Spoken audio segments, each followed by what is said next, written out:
WIAMT.com.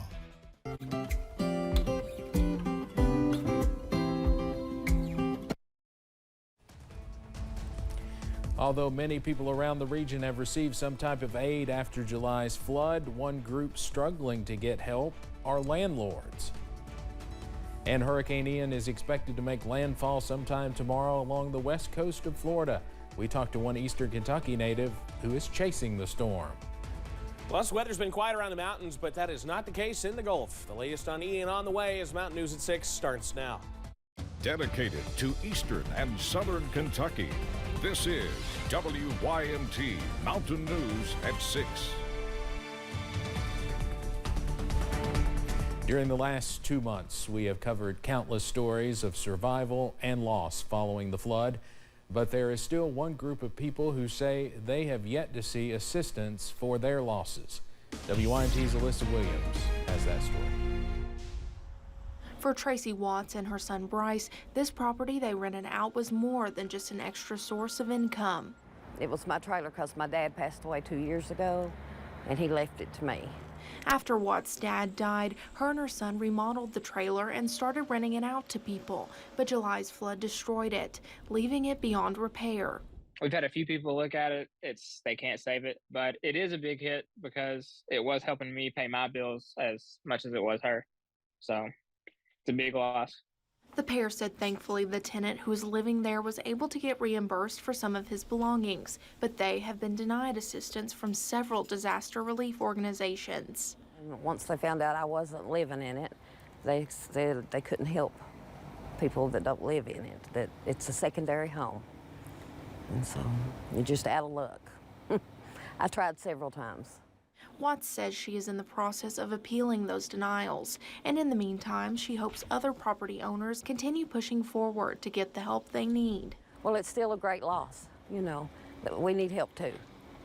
You know, we're not asking you to, you know, go beyond the means of it, but there should be some help out there because you're still losing a home, you know, and eventually I may have gone there, you know, just appeal.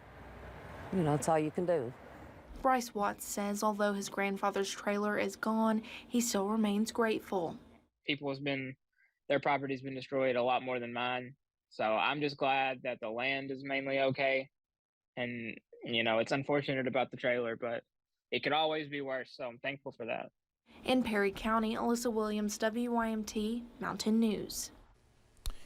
Tracy Watts says she and her son are still figuring out their next course of action with the property, but Watts says they are having issues finding someone to remove the trailer from the area. After July's flood, many were at their wits' end in the aftermath, then shocked at the help they received, some coming from complete strangers. One man in Perry County made sure he kept a good record of the dozens of people who graced his doorstep at his time of greatest need. Eric Schonblom took a page from what's found at the front door of funeral homes. He had each person who helped him sign a book. His goal is to remember all the people he's met, many of them strangers. He's now got 2 months worth of names. By now I have over 150 names in that book, and that's not counting people who came back many times.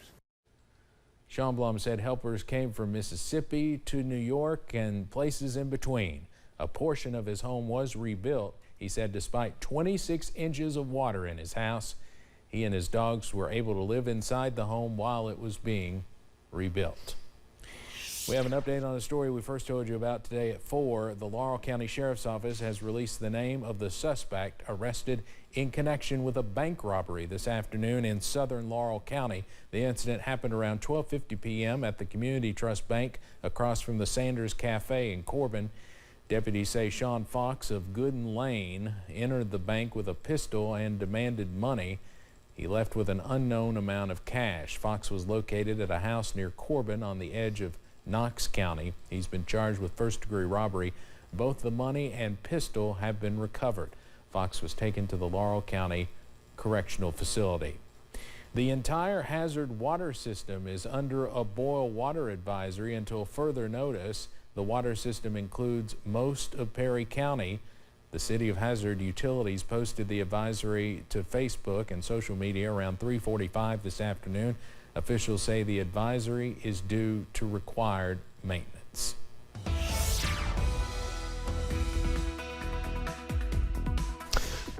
Excuse me. Well, a little coffee out there, and I need some coffee, quite honestly, if we're going to continue to track this hurricane because it continues to strengthen across the Gulf of Mexico. Here's the latest look, the 6 o'clock position update on Hurricane Ian. Keeps it now 210 miles south-southwest of Punta Gorda, Florida. Winds have actually stayed steady over the last few hours, 120 miles an hour, pressure at 952 millibars, so it continues to hold strength. But we have that latest update coming up at 8 o'clock, and I'll have a Facebook Live tonight with the latest from the area, and we're going to keep an eye on things as it continues to make its way towards the west coast of Florida. Beautiful blue skies around the mountains, though. UVA-wise sits at 57 with plenty of blue skies out there. Same thing as the sun begins to set from our camera at Buffalo Mountain in Perry County. 66 the temperature there, middle and upper 60s all around the region. We're in pretty good shape as we run through tonight. Just a few fair weather clouds out there. Satellite and radar continuing to be on the clean side. First Alert Weather app, keep it handy because not only will we have the latest updates on Ian inside of it, we'll also have the latest forecast as we drop through the 40s into tonight, some of us settling into the upper 30s. Latest on Ian coming up in a few minutes. Steve? Evan, thanks. Well, all eyes are on Hurricane Ian as it approaches Florida, and some eastern Kentuckians could experience it firsthand. Perry County native Chris Hall is with 606 Storm Chasing. He's in Tampa right now and says they wanted to document the storm as it makes landfall. He tells us a lot of traffic is heading out of Tampa, telling us some gas stations do not have gas and stores no longer have supplies. If the Waffle House closes, you need to get out. That's literally two people have told me that. I thought it was a joke until I heard that Waffle House is actually closing tonight. Hall tells us he booked a hotel for the week, but it is closing because hotel staff is evacuating.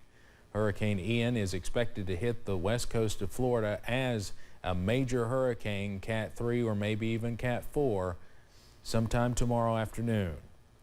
The largest logging project in nearly 20 years is expected to start soon at the Daniel Boone National Forest. WYMT's Keaton Hall has more on a lawsuit, though, hoping to cut the project down. 3,800 acres of trees are set to be cut down here at the Daniel Boone National Forest, but a new lawsuit is challenging that project. Kentucky Heartwood has filed a lawsuit against the logging of nearly 4,000 acres of national forest.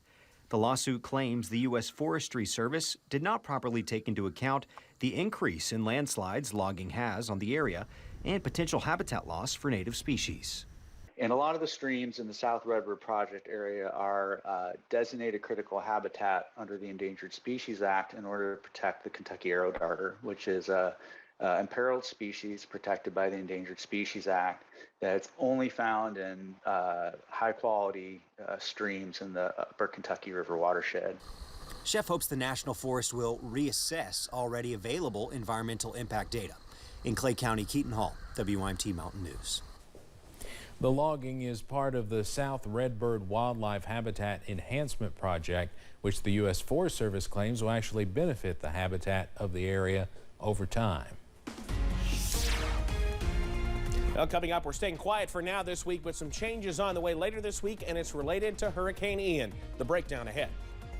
And University of Kentucky President Eli Capilouto visits Eastern Kentucky, where he spent some time with students talking about future careers in science, technology, engineering, and math-related fields. And students in Corbin got to explore potential careers in the healthcare industry. More about how those students are soaring to success coming up. WYMT News app offers alerts on breaking stories as they happen, customized to the categories you choose. The WYMT News